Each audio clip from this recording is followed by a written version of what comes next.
ইঁদুরমারার gas tablet বা aluminium ফসফাইডের অতিরিক্ত ব্যবহারের কারণে কামরাঙ্গীরচরে মারা গেছে 2 শ্রমিক। খোলা বাজারে এই ট্যাবলেট সহজলভ্য হওয়ায় প্রতি বছরই প্রাণহানি ঘটছে বলছেন বিশেষজ্ঞরা। গ্রাস ট্যাবলেট ব্যবহারের পরিমাণ সম্পর্কে প্যাকেটের গায়ে লেখা না থাকায় প্রায়ই অসুস্থ হচ্ছেন ব্যবহারকারীরা।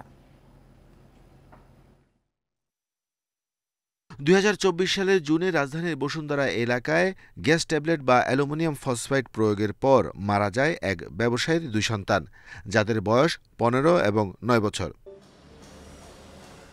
এমন ঘটনা ঘটে বগুড়ার শেরপুরেও। গত বছরের জানুয়ারিতে গ্যাস ট্যাবলেটের বিষক্রিয়ায় মারা যায় স্বামী স্ত্রী।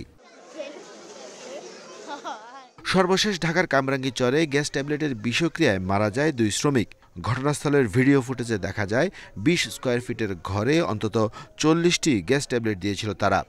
বিষক্রিয়ার তীব্রতা এত বেশি ছিল যে খারাপ লাগার কথা কাউকে জানাতেও পারেনি শ্রমিকরা। ওষুধ দিয়ে মনে হয় ঘুরতে গেছে, মালিকে বলছে যে এখানে ঘুমাইতে না। পরে ওরা মনে হয় ঘুরে রাত্রে আসছে। ছোট ছেলেটার জন্য অনেক মায়া লাগে। ছেলেটার সবসময় দেখি গেটের মধ্যে তা বসে থাকে, ছাদে যায়। সার্ফ করে শুধু হকাররা বেছে না, বিক্রি করে না, হকার থেকে নিই। কত করে? 300 টাকা আছে, 250 টাকা আছে, 200 টাকা আছে। নিহত শ্রমিকদের বয়স 12 ও 21 বছর। পুলিশ বলছে ফুটপাত থেকে ওষুধ কিনেছিল তারা। ঘরে ফ্যান চালানো না থাকায় বিষক্রিয়ার তীব্রতা বেড়েছে। ভিতরতে আটকাই দিয়ে তারা এইটা দিছে আর কি, ওষুধ দিছে, যার দরুন বেশি বিষক্রিয়া হয়েছে। সারপোকা ওষুধ ভ্যানেও বিক্রি করে, এলাকায় দোকানেও তো পাওয়া যায় সারপোকা ওষুধ, কিন্তু পরিমাণের থেকে অতিরিক্ত পরিমাণ ব্যবহার হয়তো দুর্ঘটনা বেশি।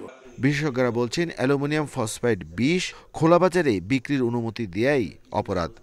একটা ভেজাল সাবস্টেন্স হইতে পারে যেটা হলো হাইলি টক্সিক মানুষের জন্য, সেই কারণে এই ধরনের দুর্ঘটনাগুলো ঘটতে পারে। আর এটা খোলা বাজারের জিনিস না। যে কোনো কেমিক্যালসে বিক্রি করার আগে আপনার লাইসেন্স থাকতে হবে, এবং লাইসেন্স যাদের আছে তারাই শুধু বিক্রি করতে পারবে। বিষক্রিয়া ছাড়া এই ট্যাবলেট ব্যবহার করে আত্মহত্যার প্রবণতাও আশঙ্কাজনকভাবে বেড়েছে। Arafatur Rahman, independent news, Dhaka.